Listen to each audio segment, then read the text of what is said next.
Hi there, and thanks for joining me on YouTube. My name is Tim Cornish, and this is an English as a Second Language lesson for educational purposes only. Today's lesson, Head Smashed in Buffalo Jump.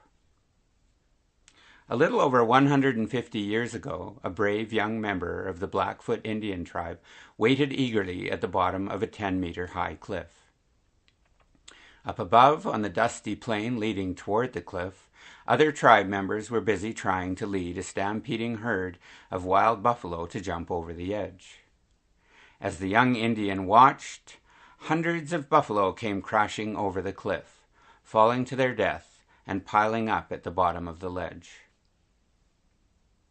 When the hunters climbed down to butcher the buffalo, they discovered their friend had been killed, the result of a crushed skull.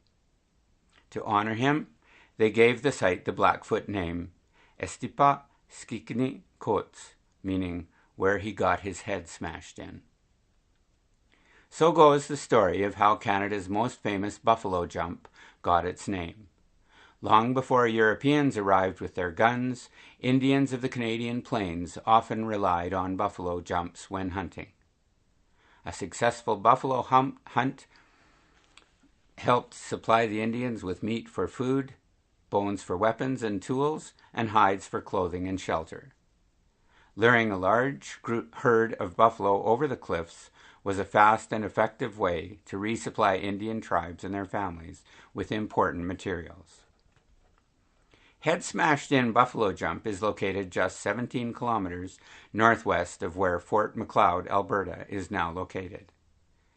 Evidence uncovered at the site suggests it may have been used by different tribes for as long as 5,500 years.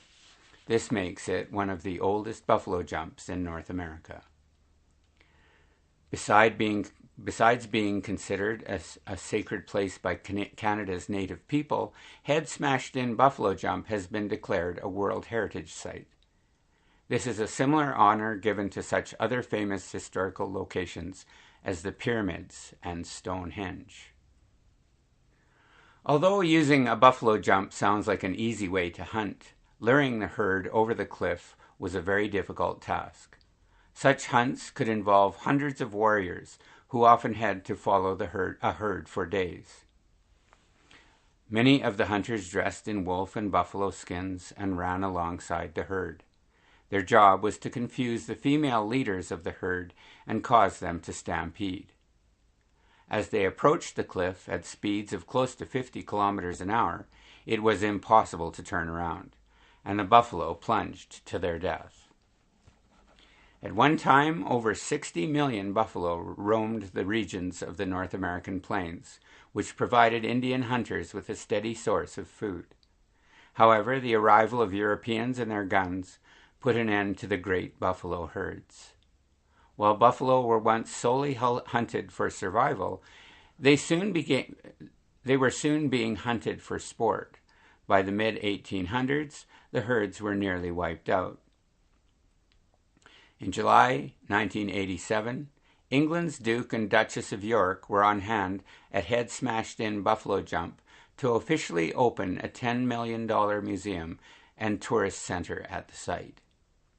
And though it may be remembered as a place where thousands of buffalo met a cruel death, Head Smashed In Buffalo Jump is also a place that helped ensure the survival of native people on the plains for thousands of years. Thanks for joining me on YouTube.